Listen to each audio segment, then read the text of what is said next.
Hello everybody and welcome back to the channel to a very different type of video today. I was lucky enough to be invited by Paramount Pictures themselves to this really awesome virtual kickoff event for the production of the next Transformers movie, which we now know is called Transformers Rise of the Beasts. And when they announced the title, I was like, oh my god, they're actually going to be doing Beast Wars for the live action movies. I cannot wait to see how that's going to turn out on the silver screen. And some of the concepts they showed, wow, we're definitely in for a treat. Now, unfortunately, we weren't able to take any images. I don't really think we're even really allowed to draw what we saw and show you guys. So I've written down a bunch of notes of everything that was mentioned in the live stream, and I'll try my best to describe what we saw in as much detail as possible. So the movie is set in 1994. Now, they made a point about it taking place after Bumblebee but not before the 2007 Michael Bay film, so I do still think that this is a prequel to the Bay films.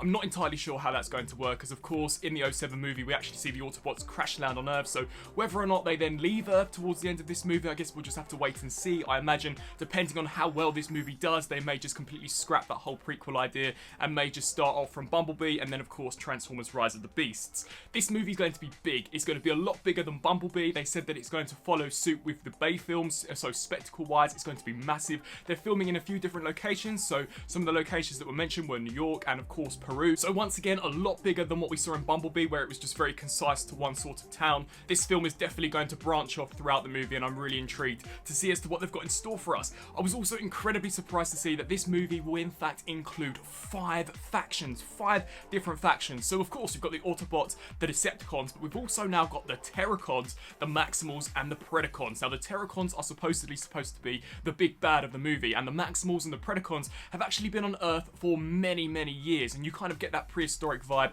when you look at the likes of Primal. He looks very much, I would say, like King Kong. If you've seen the Transformers The Last Night concept art that was released around when the movie finished, it's very similar to that, although he has a lot of fur patches on him, but he definitely looks aged and weathered. He's missing some fur in certain places, but it's a really cool design. I will, however, say he looks a lot more Cybertronian when in comparison to the likes of Rhinox and Airraiser. In proportion wise, they were pretty much spot on to what you would expect from their respective beast modes, like for a real life representation, but of course had a lot of robotic elements to them. So Rhinox was very panelly and Airraiser was incredibly rusty, and you could see all of the panels on her wings, but she looked fantastic. For those who are definitely fans of Beast Wars, you're going to be in for a treat as far as the alt modes are concerned. Sadly, we didn't see the robot modes for any of them. I'm not entirely sure as to whether or not they're actually going to transform, so I guess that's just something that we'll have to wait and see when the movie does eventually hit, or we get some more trailers or toys, etc. As far as the Terracons are concerned, they only revealed 2, the first being Nightbird, which I've got to be honest and say, for those who are a fan of the Bay design, you're going to be in for an absolute treat. She looks fantastic. She really reminded me of the female Stinger concept art that we got revealed for Age of Extinction, although she's got an almost dread-like head sculpt with the dreads, and she's got like 4 little beady eyes. It was really cool looking design. She's purple, and she transforms into a super cool Nissan GTR, which honestly looks fantastic, and I really cannot wait to see as to what she's got in store for us. It was also mentioned that she does change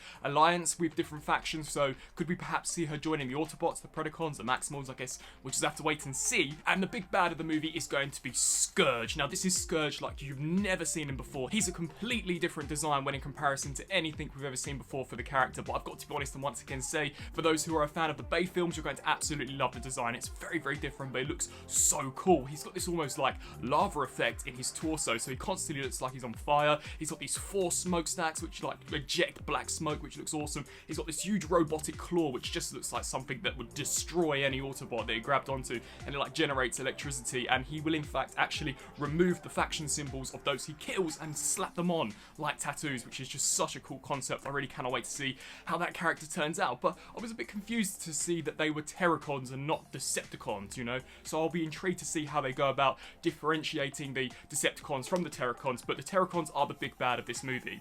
We then come to the Autobots. Now, for the Autobots, we got revealed Optimus Prime, of course, Bumblebee, RC, and Mirage. Mirage was definitely a big one, as of course we didn't see him in the Bumblebee movie, and he will not transform into a Formula 1 racing car. He's going to transform into a Porsche, which looks very much like Jazz, but it's a really cool alt mode, and it was also alluded to that he would actually shapeshift in the movie and perhaps change different alt forms, so I imagine that we'll see him go through many different forms in the film. RC looks very similar to how we saw her on Cybertron in the Bumblebee film, especially from the upper torso, but the lower legs are slightly different, so where her knees are, she's got like the motorbike wheels coming off the back. It was a really cool looking design. I'm not entirely sure how it will translate on screen, whether or not they will refine that, as the wheels were rather big sticking out of the side of her legs, but it was definitely a very cool design.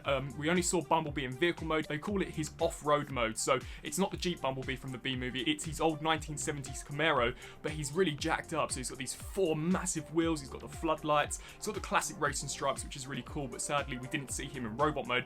And Optimus Prime is just basically the Optimus Prime from Bumblebee, but for the windscreen of the vehicle mode it's silver, and for the shoulder pads too it's also silver, but the design is exactly the same. And then they very briefly went into kind of the character arcs of the movie. So Optimus Prime, you're going to find out why he has such an attachment to Earth. So in a way it's sort of an origin story for the character, and you'll see Prime and Primal share very similar experiences on how to adapt to Earth and the humans, etc. So that'll be really interesting to see. The Maximals and the Predacons have been on Earth for many years, so they definitely are no strangers to the planet. So it'll be really cool to see how they do interact with, of course, the Autobots, who have supposedly just arrived on Earth. There was no talk at all of Megatron, but considering that, as mentioned, they did mention the Bay movie being in 2007, I don't think we're probably going to see him in this movie unless they do decide to completely reboot it. He's of course still frozen in the ice. And they also discussed that the characters that were shown are not the only characters that will appear in the movie. We didn't see any Decepticons, nor did we see any Predacons, so they are all still to come, and I'm pretty certain that there will be more Maximals. I mean, they've got to have Cheetah in there,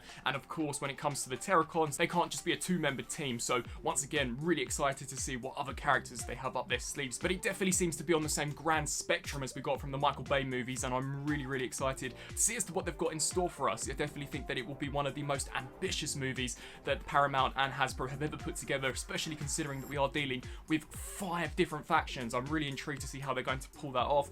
Could it become messy? I definitely think it could, but if the story's told right, we could be in for an absolute treat. And they also teased a massive epic battle with the Autobots, Decepticons, Predacons, Maximals, and of course the Terracons. So all really exciting stuff. The movie is supposed to hit, I believe, June 24th, 2022, so literally a whole year from when this video is going out. So we've definitely got a long wait. I think production begins today or sometime this week, but I definitely think that we're going to be in for a treat, and I just cannot believe that we are actually getting a Transformers 7 live action movie. I'm super excited and cannot wait to see some of the trailers, the promotional art. Of course, we've got the toys coming. The toys are going to be fantastic, especially for that Nightbird and Scourge design. I would love to know down in the comment section below what you guys are most excited for in regards to this movie, and if you have any questions in regards to the designs, I will try my best to answer them in the comment section below in as much detail as possible. Once again, I want to say a massive thank you to Paramount Pictures for inviting me to this Transformers production kickoff event. It was really fun, and I definitely cannot wait to see the movie. So